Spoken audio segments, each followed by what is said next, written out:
नमस्कार दोस्तों, स्वागत है आप सभी का मिथोवर्स इंडिया मयंक एपिक्स में। और मैं हूं आपका दोस्त मयंक कौशिक।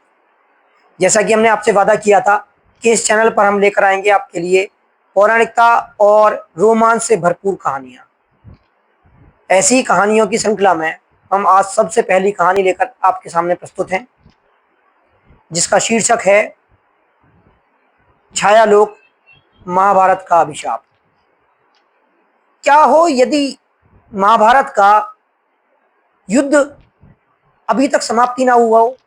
यानी युद्ध तो समाप्त हुए, एक लंबा समय बीत चुका है, लगभग 5000 साल बीत चुके हैं, परंतु यदि फिर भी उस युद्ध के योद्धा जो मृत हो गए थे उनकी आत्माएं अभी भी तृप्त हों और एक ऐसे ताले में बंद हों जो खुलने का, आजाद होने का इंतजार कर रही हो। क्या हो यदि हमारे पैरों के नीचे ही एक ऐसी दुनिया हो जो बाहर निकलने के लिए बेचैन हो।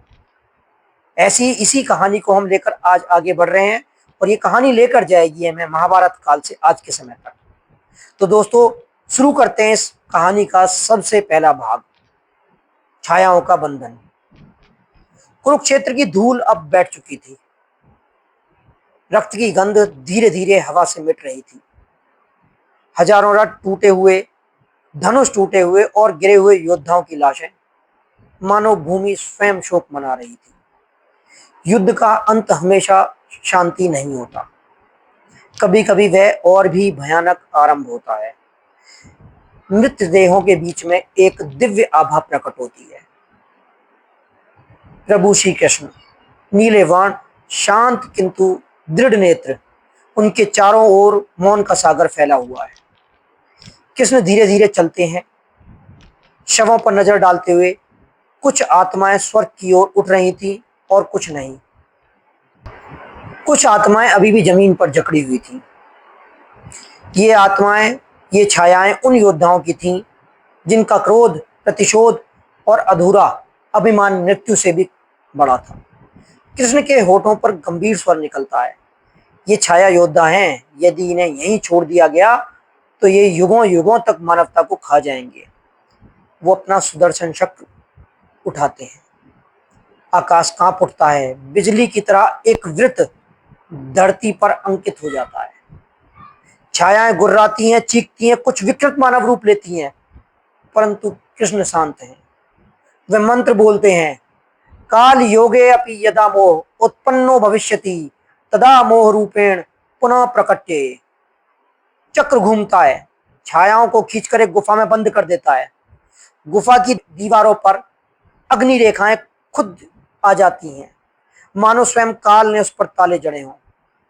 कृष्ण धीरे से कहते हैं, जब कलयुग में मानव का अहंकार चरम पर होगा तब यह बंधन ढीला होगा। तब देखना कौन इन छायाओं को आजाद करता है और कौन इन छायाओं से टकराने का साहस करता है। उनकी आंखों में चमकती थी भविष्य की झलक। फिर दृश्य धीरे धीरे अंधकार में विलीन हो जाता है।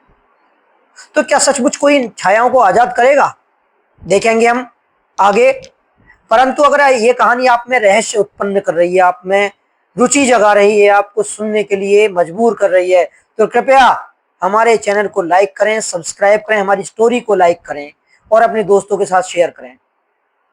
हम इस कहानी में पॉज कर। हजारों साल बीत चुके थे।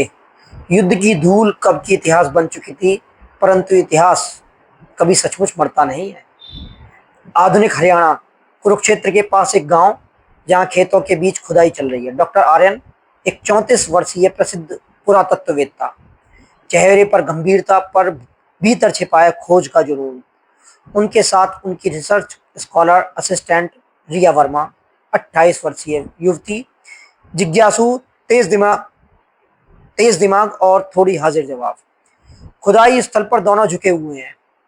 मिट्टी हटाते हटाते एक गोलाकार पत्थर का टुकड़ा मिलता है जिस पर विचित्र चिन्ह उकेरे हुए हैं। रिया आंखें फैलाकर कहती है, सर ये चिन्ह संस्कृत के श्लोक जैसे लग रहे हैं, लेकिन ये लिपि तो मैंने कभी नहीं देखी। आर्यन मुस्कुराते हुए चश्मा ठीक करता है। रिया, दुनिया में हर लिपि का कोई ना कोई रहस्य होता है, शायद ये भी कोई धार्मिक स्थल हो। पर जैसे ही वह पत्थर को छूता है, जमीन के नीचे से हल्की गड़गड़ाहट सुनाई देती है। गांव वाले डर कर भागते हैं।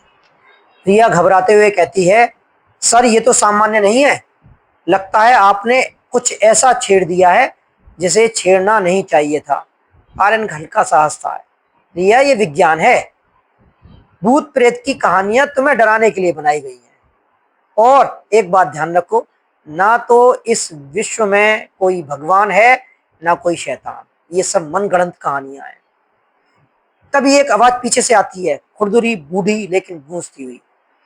विज्ञान सब समझ सकता है बेटा, पर क्या विज्ञान यह समझा पाएगा कि परछाइयां शरीर से अलग होकर क्यों चल रही हैं? आर्यन और रिया मुड़कर पीछे देखते हैं। सफेद दाढ़ी, माथे पर तिलक, हाथ में पुराना लकड़ी का दंड। यह है पंडित दिवाकर नाथ, एक 70 वर्षीय ज्योतिषी और एक मंदिर के पुजारी। गांव वाले उन्हें पागल समझते हैं, पर उनकी आंखों में सदियों का ज्ञान छिपा हुआ है। यही वो आखिरी व्यक्ति हैं जिन्होंने अपने गुरु से छायाओं के बारे में जानकारी प्राप्त की है। तो दोस्तों, हम आगे चलते हैं अपनी कहानी में।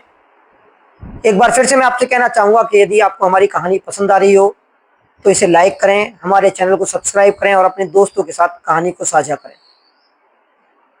अब हम आगे बढ़ते हैं अपनी कहानी में। अब शुरू हो चुका था परछाइयों का खेल। रात का अंधेरा जितना गहरा होता गया, उतनी ही गहरी होती गई उस गुफा की रहस्यमयी खामोशी। कभी खामोशी ही सबसे बड़ा शोर होती है।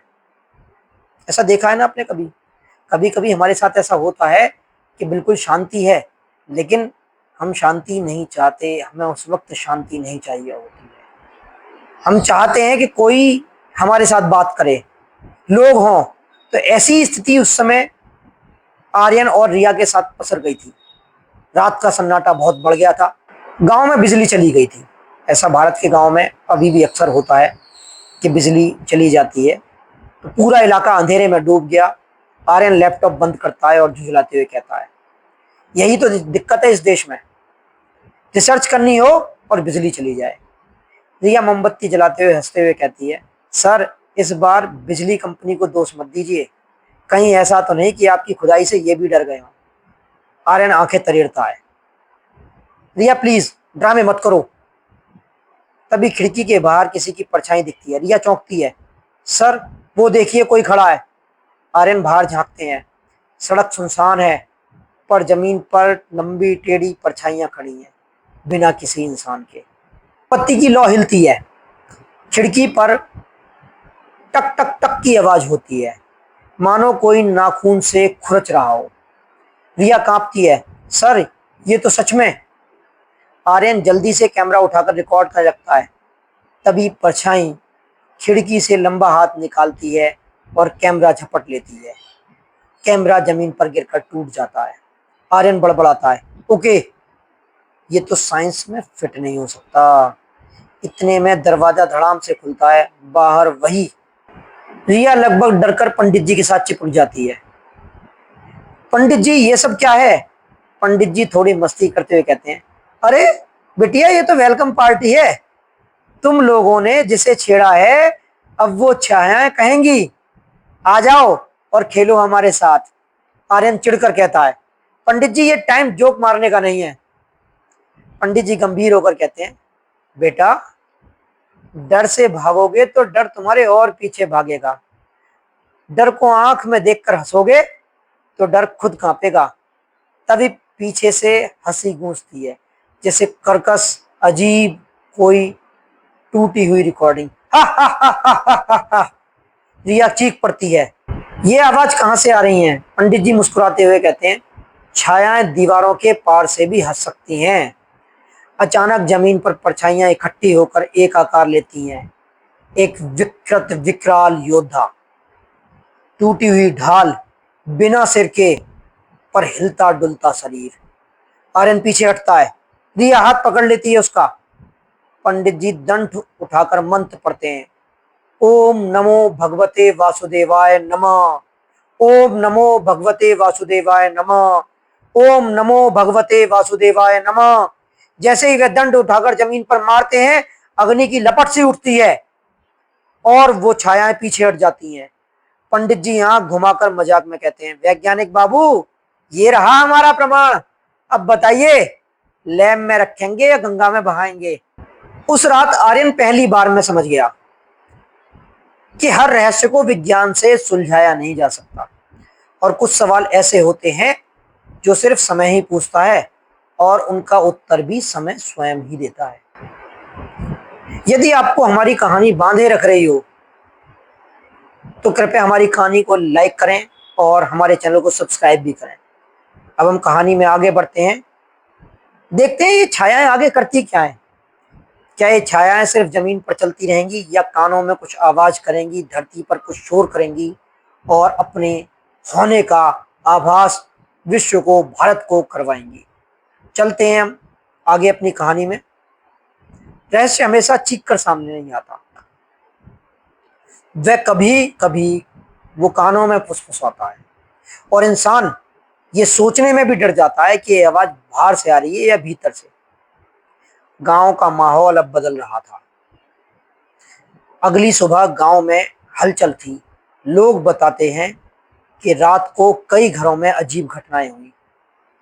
किसी के दरवाजे के ताले के खुद ही खुद खुल गए, किसी के आंगन में पेड़ की परछाई उल्टी दिशा में चल रही थी। क्या ऐसा हो सकता है कि पेड़ की परछाई उल्टी दिशा में चले? देखते हैं, जानते हैं इसका क्या कारण था अपनी कहानी में आगे। और सबसे डरावनी बात कि गांव के बुजुर्ग किसान की परछाई गायब हो गई। लोग घबराकर मंदिर में जमा हो गए। हर कोई पंडित दिवाकर नाथ से प्रश्न पूछ रहा था, पंडित जी छाया अगर गायब हो जाए तो इंसान पर क्या असर होगा? पंडित जी ने हंसते हुए उत्तर दिया, अरे असर बहुत साधारण, बंदा फिर कभी सो नहीं पाता क्योंकि नींद तो छाया के बिना आती नहीं है और धीरे धीरे आदमी अपने आप छाया जैसा बन जाता है। आप भी सोचिए कि आपकी छाया अचानक में गायब हो जाए तो आप क्या करेंगे? वैसे छाया कभी गायब होती है? गांव वाले शहर जाते हैं। रिया कांप कर पूछती है, मतलब वो किसान? अब पंडित जी गंभीर होकर उत्तर देते हैं, अब वो अधूरा है, अधूरा आदमी। ना वो जल्दी मरता है और अब वो दूसरों को भी अधूरा बनाएगा। अब वो औरों को भी छायाओं के लोक में लेकर जाएगा। आर्यन का दिमाग अभी भी इसे वैज्ञानिक तौर पर सुलझाने में जुटा हुआ था। सही है, हर चीज को लॉजिक से देखना बहुत जरूरी होता है। वह अभी भी इसे लॉजिकल समझने की कोशिश करता है। आर्यन कहता है, देखिए हो सकता है यह सब मास हिस्टीरिया हो। मास हिस्टीरिया आप लोग जानते हैं। मास हिस्टीरिया मतलब लोगों को एक साथ भ्रम की स्थिति पैदा होना। कई बार कुछ केमिकल ऐसे होते हैं जो लोगों में एक साथ भ्रम की स्थिति पैदा करते हैं। लाफिंग गैस का नाम तो आपने सबने सुना ही होगा। लाफिंग गैस वो होती है जो लोगों को, नाइट्रोजन ऑक्साइड, जो लोगों को हंसाती है, खूब हंसाती है।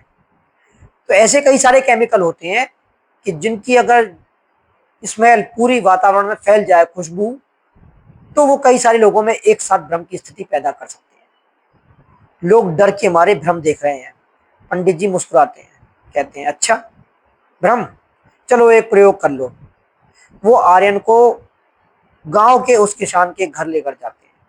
बुजुर्ग किसान बिस्तर पर पड़ा है, आंखें पूरी तरह से खुली हुई हैं पर पुतलियां हिलती नहीं है, सांसें चल रही हैं मगर मानो नींद उससे छीन ली गई हो। रिया धीरे से कहती है, ये सो क्यों नहीं रहा है?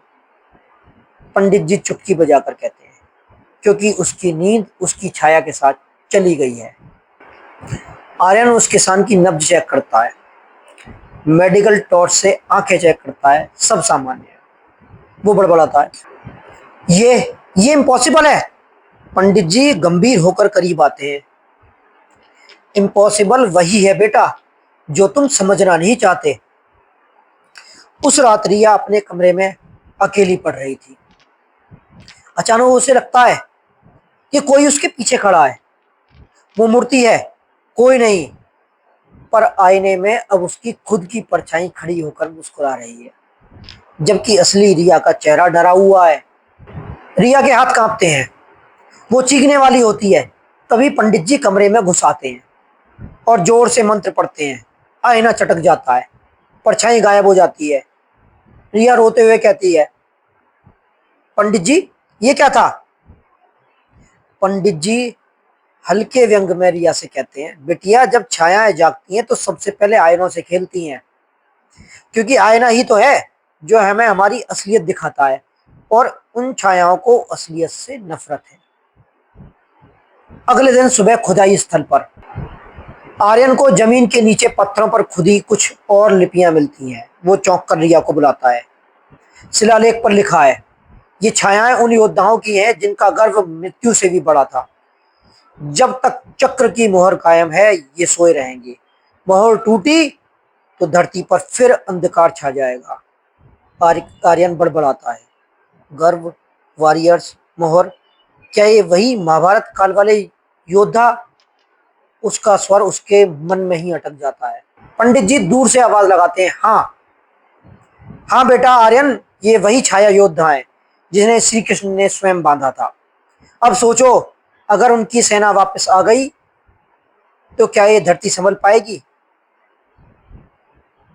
अब रहस्य सिर्फ किताबों में नहीं था, अब वो हवा में था, आयनों में था, छायाओं में था, और धीरे धीरे सबको निगल रहा था। तो ये था हमारी कहानी का पहला भाग, और इसमें हमने देखा, जाना, सुना कि किस तरह से महाभारत काल के योद्धाओं की परछाइयां आज के समय के दो पुरातत्ववेत्ताओं को धीरे धीरे अपने अंदर जकड़ रही हैं। यदि आपको हमारी आज की कहानी पसंद आई हो तो इसे लाइक करें, सब्सक्राइब करें हमारे चैनल को, और हमारी कहानी को अपने दोस्तों तक पहुंचाएं। अपनी अगली कहानी में हम आपसे मिलते रहेंगे और इस कहानी को आगे लेकर चलेंगे। जानेंगे कि वो छायाएं क्या करने वाली हैं, छायाओं से कैसे सामना होता है आर्यन का और रिया का, और क्या कहीं और कोई और भी इन छायाओं के युद्ध से उलझने वाला था। जानेंगे हम कहानी के अगले भाग में। तब तक के लिए शुभ रात्रि।